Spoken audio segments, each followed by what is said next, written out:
오늘은 2021년 8월 28일 토요일입니다. 이재명 경기도지사, 이분은 어떤 사람입니까? 이런 사람이 대통령 되려고 하는 것에 대해서 국민 여러분 어떻게 생각하십니까? 자, 뇌물범이라든가 국가보안법 위반범이라든가 고문폭행치사범, 소위 범법자들을 갖다가 경기도에서 중용하고 있습니다. 이거 왜 이렇게 해야 됩니까? 경찰 불합치로 오인해가지고 근로자를 갖다가 고문 폭행 치사를 시킨 사건 축소 은폐 대책회의도 하고, 또 뇌물받은 A씨는 경기도 공공기관의 상임이사고, 폭행 치사에 가해하는 사람은 재단 사무총장이고. 왜 이렇습니까? 이 경기도. 이재명 왜 이럽니까?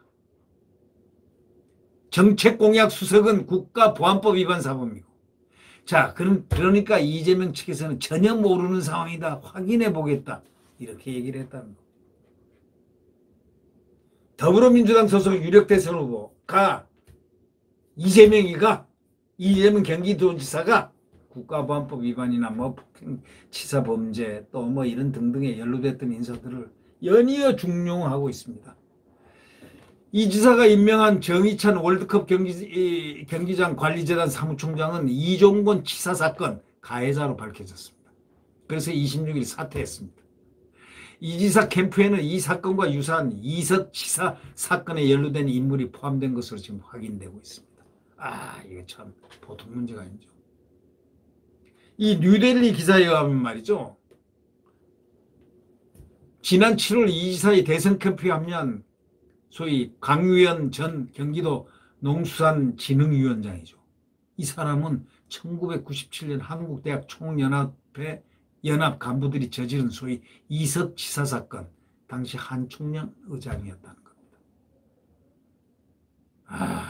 이런 사람들을 전부 다 요직에다 앉혔습니다. 그러니 엄청난 사조직이 돼버린, 공조직이 사조직이 돼버린 그런 사건 그런 일들 아니겠습니까? 그렇게 볼 수도 있는, 시선이 될 수도 있는 일 아닙니까? 이런 사람들, 경기도 농수산진흥원장이면 상당히 중요한 자리인데, 강유현 전 경기도 농수산진흥위원장 1997년, 이 사람은 7월 달에 이 지사 대선 캠프에 참여한 사람입니다. 이 사람이 전력이 1997년 한국대학 총연합회, 한국대학 총학생회 연합 간부들이 저지른 이석치사 사건 당시 한총련 의장을 했다는 사람입니다. 이재명 캠프에 합류한 이 강의원이 이석치사 사건 당시 한총련 의장이란 건 무엇을 뜻합니까? 이 사건이 뭐냐면, 이 강 전 원장이 연루된 이석치사 사건은 한총련 간부들이 1997년 6월 4일 선반기능공 이석 씨를 경찰 뿌락치로 오인을 해가지고 폭행해가지고 죽게 만드는 사건, 죽여버린 사건, 사망케 한 사건입니다. 이 씨는 목포직업구 훈련학교에서 1년간 실습을 거쳐가지고 용접기능사 자격을 딴 뒤에 수원의 한 공업사에서 선반공으로 근무하던 평범한 근로자입니다. 당시 가해자들은 이 씨를 1997년 6월 3일 오후 6시부터 다음날 오전 9시까지 폭행하고 고문을 했습니다. 학생들이 이게 뭡니까? 많죠. 얼뜻 생각나는 게 있습니다. 학원 뿌락치 사건에 연루된 유시민이라는 사람.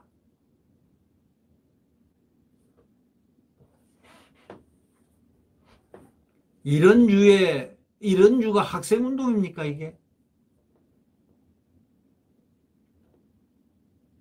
이 씨를 침낭으로 감싸고 물을 뿌리는 가면은 경찰 진압봉으로 폭행하기도 했습니다. 유시민은 말이죠, 과거에 서울대학 그 학교 학생 학원 뿌락치 사건이라고 있었는데, 다른 사람을 정보부라든가 이런 데 뿌락치로 오인을 해가지고 폭행한 사건입니다. 엄청 폭행했습니다. 그때 죽지는 않았을 겁니다. 엄청 폭행 사건 해가지고 그게 사회 문제가 됐습니다. 그 사람, 그 장본인이 거기 학원 뿌락치 사건에 연루된 사람이 유시민입니다. 근데 이거는 사람이 죽음까지 했네요. 폭행하고 고문까지 하다 죽었네요. 이 씨를 침낭으로 감싸고 물을 뿌린가 하면 경찰 진압범으로 폭행하기도 하고 정말 참혹하게 이런 사람들이 학생운동입니까? 이게 학생운동입니까? 이 씨가 의식을 잃어가자 코에 체류탄 분말가스를 갖다 뿌리는 등 고문도 했다는 겁니다. 잔혹하기 이를 데 없습니다. 사건 당시 한 총량 의장이었던 강 전 원장은 이석 치사 사건 발생 직후에 1997년 6월 4일 밤 이석 씨 죽음을 애도하며 유족과 국민 여러분께 머리 숙여 사과한다면서 우리 스스로 잘못을 반성하고 법적 도의적 책임을 지는 모습을 보이겠다고 언론 인터뷰에서 밝히기로 했습니다. 이 강 전 원장은 이 씨를 뿌락치로 지목하고 조사한 것에 대해 말해달라는 요구에 뿌락치는 진술서를 받고 학교 밖으로 보내는 것을 원칙으로 한다면서 당시에는 너무 늦었고 서로가 피곤해서 함께 잠든 것인데 아침에 일어나 보니 숨져 있었다. 이렇게 둘러댔습니다. 아니, 말이나 되는 소리입니까? 법적 도의적 책임지겠다고 해놓고 밝혔지만 나중에 경찰 수배받다 검거됐습니다. 그러나 그 이후에 강 전 원장 인터뷰와 다른 사실이 드러났습니다. 아침에 일어나 보니까 숨져 있었다는 말과 달리 한 총령 지도부가 이 씨 사망 직후에 이를 축소 은폐하기 위한 대책회의를 열었다는 사실이 밝혀졌기 때문입니다. 당시 보도에 따르면 경찰은 용의자들로부터 한 총련 의장인 강 의원에게 회의 결과를 보고한 것으로 안다는 취지의 진술도 확보됐습니다. 이런 사람이 지금 윤석열 캠프에 이재명 캠프에 들어갔습니다. 이재명 캠프. 이재명 경기지사 캠프에 도의적 법적 책임을 지겠다고 밝힌 것과 달리 경찰에 자진 출두하지도 않았습니다. 그 후에 1997년 7월 2일 전남대 농촌활동 발대식에서 연설을 마치고 피신하던 중에 경찰에 붙잡히고 또 강 전 원장은 당시 한총련 출범식 각종 불법 시위 주도 이석 치사 사건 배후 조정 혐의 등으로 경찰 수배를 받았습니다. 또 국가보안법과 집회 및 시위에 관한 법률 위반 등으로 재판에 넘겨져서 징역 5년형을 확정받고 옥살이를 하던 중에 김대중 정부 때인 1999년 특별 사면돼 가지고 1년도 안 살고 나왔습니다. 징역 5년 받아가지고. 얼마나 중범자입니까 이게. 국가보안법 사범에다가 이게 뭡니까? 이런 사람을 캠프에 쓰고 있다. 윤석열 캠프 한번 보십시오. 거기는 참모총장 출신들, 그 아주 훌륭한 사람들이 객관적으로 모범적이고 나라를 위해서 일했던 사람들이 들어옵니다. 이거 이재명 캠프는 이게 뭡니까? 범법자들의 소굴입니까? 아니면 범법자들을 갖다가 이들이 충성심을 더 발휘하는 것입니까? 뭐 때문에 그렇습니까? 이유가 뭡니까? 이 언론 보도에 의하면 말이죠. 뉴델리 이 보도에 하면 뇌물범, 고문, 폭행, 치사범, 국보법 위반범, 이런 사람들이 이재명 경기도에서 중용됐다. 이런 얘기입니다. 바로 이재명 경기도에서 중용됐다. 제목이 그렇게 나오는 글입니다. 참 이걸 보면서 우울해집니다. 왜 우울해지냐. 이러면서 이재명 대통령이 된다면 이분은 과연 이 나라를 어떻게 이끌 것인가라는 생각이 미치면 정말 머릿속에 지진이 납니다.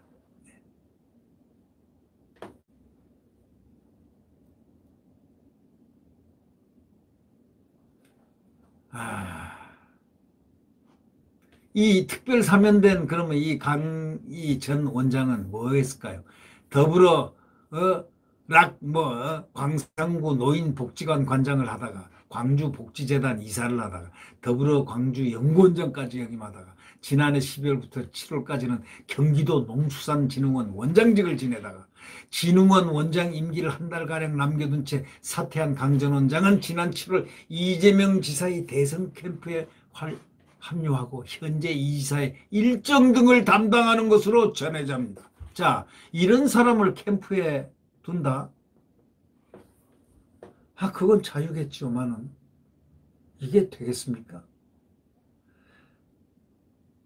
이 강 전 원장은 2018년 지방선거 때 광주 광산구청장 출마까지 준비했다는 겁니다. 하지만 김모 씨로부터 성희롱 당했다는 폭로가 불거졌고 강 전 원장은 정의로 위장한 폭력이라면서 폭로를 강력 부인했습니다. 이후에 건강성 이유로 출마 포기했습니다. 또 이 지사 캠프는 또 다른 한 청년 출신 인물이 있습니다. 김재용 경기도 정책공약수석으로 한총령 1기 의장 출신입니다. 김 수석은 경기도 정책공약수석. 이 전부 공기관에 취업되어 있습니다. 김 수석은 1993년 6월 4일 한총령 발대식과 관련해서 국가보안법 위반 혐의로 경찰 수배를 받았습니다. 도피 생활을 이어가는 김 수석이 이듬해 94년 6월 28일 한양대 근처에서 경찰에 붙잡혔습니다. 같은 해 서울 형사지방법원에서 국가보안법 위반 혐의로 징역 3년형을 선고받았습니다. 이 시대의 3년형이라면 엄청나게 중요한 범죄라고 판단했던 법원의 판단일 것입니다. 94년도니까 말이죠.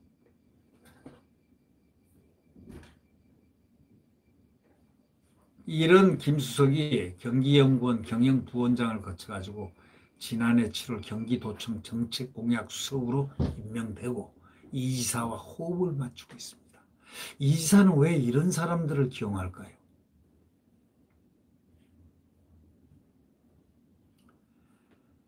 지난 1월 21일 2021년도 인도네시아 기본소득학회 국제회의에서 복지적 경제정책 경기도 기본소득을 주제로 발표하는 등 이 지사의 핵심 공약인 바로 경기도 기본소득과 관련해서 대외적으로 목소리를 내기도 한 사람이 바로 이 사람입니다. 폭행치사 사건 연루자, 국가보안법 위반 전과자들. 왜 이 지사 주변에 이렇게 포진한 것 관련해서 이 지사 대선 캠프는 뭐라고 얘기하겠습니까? 상황을 파악해 보겠다. 그런 의견입니다. 상황을 파악해 보겠다. 이재명 캠프 이경 부대변인 통화에서 전혀 모르는 상황이다. 저희도 파악해 봐야 한다. 한번 확인해 보겠다. 이렇게 답을 했던 겁니다. 여러분 그 말을 믿습니까? 자, 뇌물 혐의 징역형을 받은 A씨.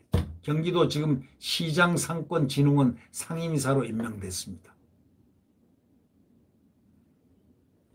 자, 이런 사람들이 얼마나 충성심을 발휘할까요? 이 지사가 임명한 경기도 시장 상권진흥원이 상임이사 A씨도 뇌물 혐의로 실형을 선고받은 전과가 있습니다. A씨는 경찰 경무관 출신으로 지난해 11월 경기도 시장 상권진흥원 상임이사에 선임됐는데 A씨는 한 기업인으로부터 수천만 원의 현금과 향응을 받은 사실이 드러나서 2012년 4월 구속 기소된 사람입니다. 사업가 B씨로부터 2009년 3월까지 4차례 걸쳐서 2,600만 원 현금을 받았고 또 B씨 회사 법인카드로 1,300만원이 넘는 금액을 사용하고 또 약 4,100만 원 상당을 제공받았다는 겁니다. 이후 재판에 넘겨진 A씨는 대법원에서 징역 2년 6개월을 확정받았다는 겁니다. 이런 분들이 왜 주변에 이렇게 있어서 뉴델리 신문에 이런 제목이 나올까요? 뇌물범, 고문, 폭행범, 치사범, 국가보안법 위반범, 이재명 경기도에서 중용했다. 이런 기사의 대상이 된다는 것. 이런 사람이 대통령을 지향한다. 네, 국민의 심판이 어떻게 내려질지 모르겠습니다. 하여튼 우리는 정권 교체를 반드시 일으켜야 됩니다. 대한민국 자유민주주의, 시장경제, 한미동맹에 의한 국가안보가 탄탄해서 대한민국이 번성하는 그 대한민국의 태양 내일 새벽에 다시 떠오를 것입니다. 안녕히 계십시오.